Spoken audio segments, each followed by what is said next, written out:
जय हिंद बच्चों। तो हमारे पास एक डाउट क्वेश्चन है। देखिए इसमें क्या कहा जाता है। एक सर्कल आपको दिख रहा है, इंस्क्राइब्ड इन ट्रायंगल भी दिख रहा है ना। मतलब जो अंदर है वो आपके पास इंस्क्राइब्ड ट्रायंगल है सर्कल के अंदर। और इसमें कुछ कुछ इन्फॉर्मेशन दे रखा है कि ये जो पी क्यू है वो टेंजेंट इधर कहीं पे पॉइंट पी है, ठीक है ना। और ये आपके पास क्यू टेंजेंट है।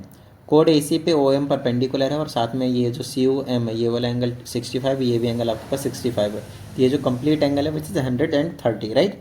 तो यहाँ पे बिल्कुल ये सिंपल सा कंसेप्ट लगाना है और आपके पास जो भी पूछे गए वो कम बन जाएगा आपके पास, ठीक है ना। मैं आपको समझाता हूँ, ध्यान समझिएगा। पहले निकालना है angle A B C. A B C means कौन सा एंगल निकालना है वो उस पर आप प्रॉपर नज़र रखिए।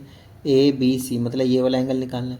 और ध्यान समझिए, ए से लेकर सी तक वाले आर्क पे ध्यान दीजिए। ए से लेकर सी तक के आर्क पे ध्यान दीजिए, ठीक है। वो क्या करे, सेंटर पे का एंगल बना कितना 130, 65 कितना हो गया 130। तो ये अगर ये 130 का है तो रिमेनिंग पार्ट पे जो भी बना रहा है वही वाला आर्क बना रहा है ये वाला, तो उसी का हाफ क्या हो जाएगा, it means it is 65 degree angle. So angle A B C is 65 degree, ठीक है। Next angle, now we have to find angle BAC. Where is BAC? Let's see.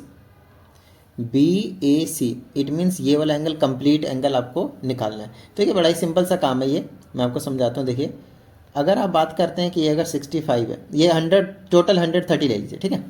तो ये साइड और ये साइड तो इक्वल होंगे ट्रायंगल का, AOC triangle का। क्यों? क्योंकि वो रेडियस है।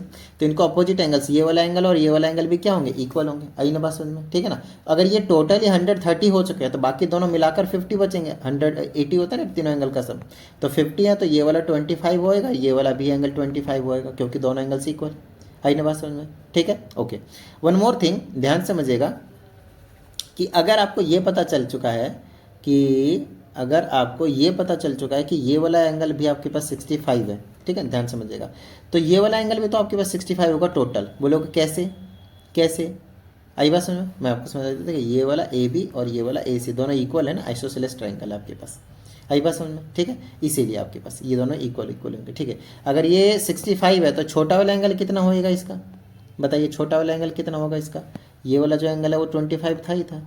तो ये जो बाकी जो बच गए वो कितने का हो जाएगा, टोटल 65 का था तो ये 25, तो ये वाला एंगल कितने का बच गया 40 का। आई बात समझ में।